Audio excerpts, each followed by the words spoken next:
Ili kupata kaswida zetu mpya, subscribe channel hii.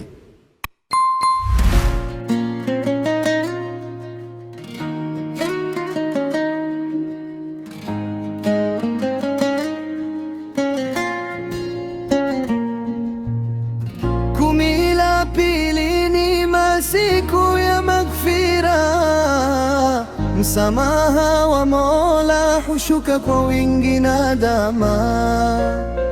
Tubadili mienendo, tuombe kwa unyenyekevu, wenda dhambi zikafuta kwa rehema ya mlezi wetu.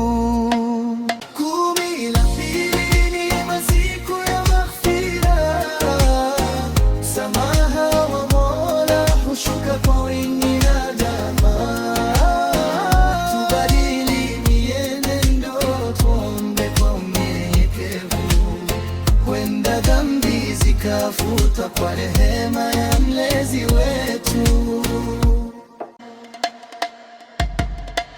Tulianza kwa rehema kumi la mwanzo, sasa twaingia katika msamaha wa Mola mtukufu. Ni siku za kuomba kwa machozi na toba, ili mwingi wa kusamehe atufute madhambi yote. Kumi la pili ni masiku ya maghfira, msamaha wa Mola hushuka kwa wingi na dama. Tubadili mienendo, tuombe kwa unyenyekevu, wenda dhambi zikafuta kwa rehema ya mlezi wetu. Dhambi zetu ni nyingi kama mchanga wa pwani, lakini rehema ya Allah ni kubwa kuliko bahari. Tukinyenyekea kwa dhati na moyo wa kweli, maghfira hushuka na roho hupata utulivu.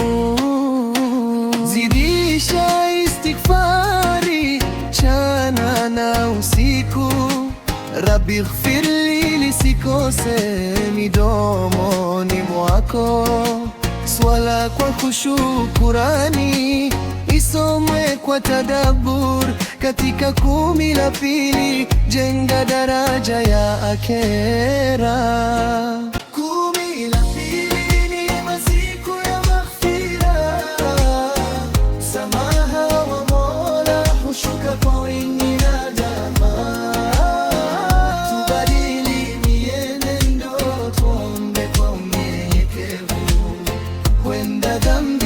Kafuta kwa rehema ya mlezi wetu. Msamaha si maneno tu ya midomo, bali ni kuacha maovu na kurejea kwa Mola. Kumsamehe ndugu yako ni mlango wa kheri, na moyo safi huandikiwa baraka zisizo na idadi. Usipuuze fursa ya masiku haya, wenda usifikie Ramadhani ijayo. Kumi la pili ni hazina ya thawabu kwa mwenye kutubu na kurejea kwa mwingi wa rehema.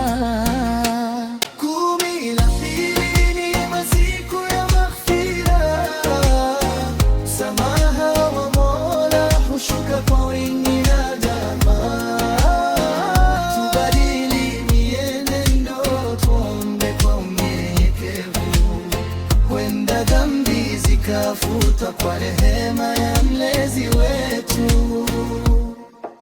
Ewe Muislamu, shika istighfari kwa bidii, usichoke kuomba msamaha wa Mola wako.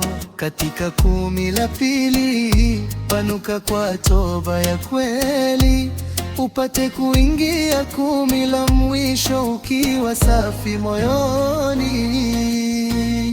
Kumi la pili